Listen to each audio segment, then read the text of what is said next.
That's all for this video. I hope you understood the difference between lose and lose. They have the same spellings but they have different meaning. So मुझे लगता है कि आपको समझ आ गया है और अब आप कभी भी इन दोनों को यूज़ करने में या इनकी फॉर्म्स को या इनकी डिग्रीज को यूज़ करने में कहीं भी आप गलती नहीं करेंगे. Okay, keep learning, keep shining. Bye. Hello friends, you are most welcome to let's learn something. जैसा कि आप देख रहे हैं loose and lose, the pronunciation is same but meaning बिल्कुल डिफरेंट है. लूज का मतलब होता है LOOSE लूज. लूज का मीनिंग होता है ढीला, नॉट फिट. एंड लूज इसका मतलब होता है खो देना. जो भी पाया है वो खो दिया या जो गेम खेल रहे हैं वो खोना. ठीक है, सबसे पहले देखते हैं लूज. लूज LOOSE स्पेलिंग का ध्यान रखना, मिस्टेक मत करना. लूज का मतलब ढीला, not tight, not fit. Free to move, जिसमें आप हिल डुल सकें आराम से, जो टाइट ना हो. ये एक एडजेक्टिव का काम करता है एक सेंटेंस में. ठीक है, इसकी क्योंकि एडजेक्टिव है तो इसकी 3 डिग्रीज भी होंगी, जैसे कि आपने ज़रूर पढ़ा होगा, comparative degree and superlative degree. तो हम ये तो हो गई पॉजिटिव डिग्री, जो कि इसका मेन बेस है इसका loose. Positive degree, comparative looser and superlative loosest, सबसे ज़्यादा ढीला. देखते हैं sentence. The dog got loose from its leash and ran away. Leash होता है पट्टा जो डॉग के गले में, हम एनिमल के गले में डाल देते हैं पट्टा, दैट इज लीश. तो पट्टा ढीला था, पट्टा ढीला हो गया था, इसलिए डॉग भाग गया. कुत्ता अपने ढीले पट्टे से खुलकर भाग गया. Second example, you can make sure the screws are not loose. आपको सुनिश्चित हो सकते हैं कि स्क्रू ढीले तो नहीं है ना. जैसे कोई काम करने आता है हमारे घर मैकेनिक और वो ठीक करके चला जाता है चीज़ को, लेकिन ठीक करने के बाद वो हमें कहता है कि अब आप देख लीजिए ये ढीला तो नहीं रह गया है, एक बार चेक कर लो. तो you can make sure the screws are not loose. This shirt is looser. अब लूजर मैंने यहाँ पर यूज़ किया है कंपैरेटिव डिग्री का, और जब हम कंपैरेटिव डिग्री एडजेक्टिव की यूज़ करते हैं तो उसके साथ एक वर्ड यूज़ किया जाता है देन, THAN. ध्यान रखना, THAN. This shirt is looser than the one I wore yesterday. Wore second form है वेयर की. वेयर पहनना, वेयर मतलब पहनना, और वोर मीन्स पहनी थी. जो मैंने कल पहनी थी उससे ये वाली शर्ट ढीली है. कंपैरिजन हो रहा है. The shirt is looser than the one I wore yesterday. Yesterday जो कल चला गया, आने वाले कल को क्या कहते हैं? यस, वेरी गुड, सही कहा आपने.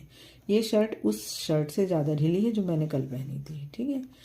Of all my jeans this pair is the loosest. ये है सुपरलेटिव डिग्री. सुपरलेटिव डिग्री के साथ भी हम एक वर्ड लगाते हैं जिसे कहते हैं the.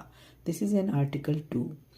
Of all my jeans this pair is the loosest. जितने भी मेरे पास मैं हिंदी लिखना भूल गई. जितने भी मेरे पास जीन्स हैं उन सबसे ज़्यादा ढीली ये वाली जीन्स है. ठीक है.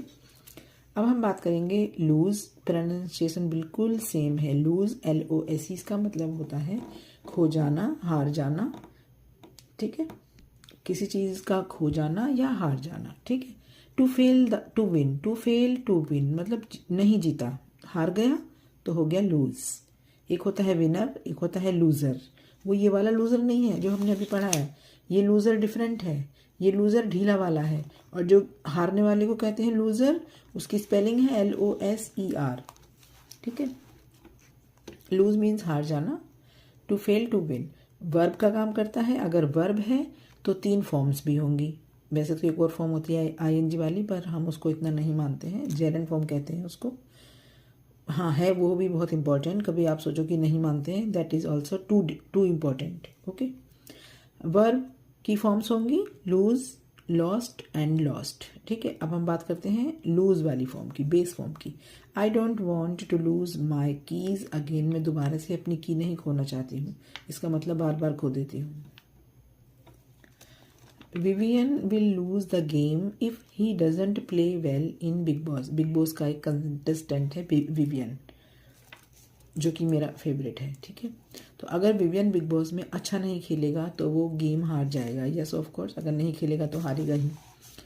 लवी was afraid Lovie was afraid she would lose her job. Lovie को डर था कि वो अपनी जॉब खो देगी। ठीक है, लवी वॉज अफ्रेड, लवी को डर था, she would lose her job, कि वो अपनी जॉब खो देगी। अगर हम पास्ट टेंस में फ्यूचर की बात करते हैं, खो देगी, जैसे वो पास्ट में सोच रही है, उसे पास्ट में डर था, तब वहाँ पर विल का यूज़ ना करके वुड का यूज़ करते हैं। I lost my wallet yesterday, अब मैंने यहाँ पर सेकंड फॉर्म का यूज़ किया है, लूज की सेकंड फॉर्म लॉस्ट। कैसे पता चला सेकंड फॉर्म है? क्योंकि ये बिना हैज़ और हैव के साथ आई है, इसलिए ये सेकंड फॉर्म है, और ये है पास्ट इंडेफिनिट टेंस। कल मेरा वॉलेट खो गया। Rajan has lost his keys several times this month, Rajan ने इस महीने कई बार अपनी चाबियाँ खोई हैं। हैज़ लॉस्ट, ये थर्ड फॉर्म है लॉस्ट। कैसे पता चला? स्पेलिंग तो सेम है, पर कैसे पता चला? क्योंकि ये हैज़ के साथ आई है, इसलिए ये थर्ड फॉर्म है। Do you know what you have lost and what you have gained in your life? Lost कौन सी फॉर्म है? थर्ड फॉर्म है। कैसे पता चला? क्योंकि ये हैव के साथ आई है। क्या आपको पता है कि आपने अपनी ज़िंदगी में क्या खोया है और क्या पाया है? That's all guys for this video. Okay, that's all for this video. I hope you understood the difference between lose and lose. They have the same spellings but they have different meaning. So मुझे लगता है कि आपको समझ आ गया है, और अब आप कभी भी इन दोनों को यूज़ करने में या इनकी फॉर्म्स को या इनकी डिग्रीज को यूज़ करने में कहीं भी आप गलती नहीं करेंगे. Okay, keep learning, keep shining. Bye.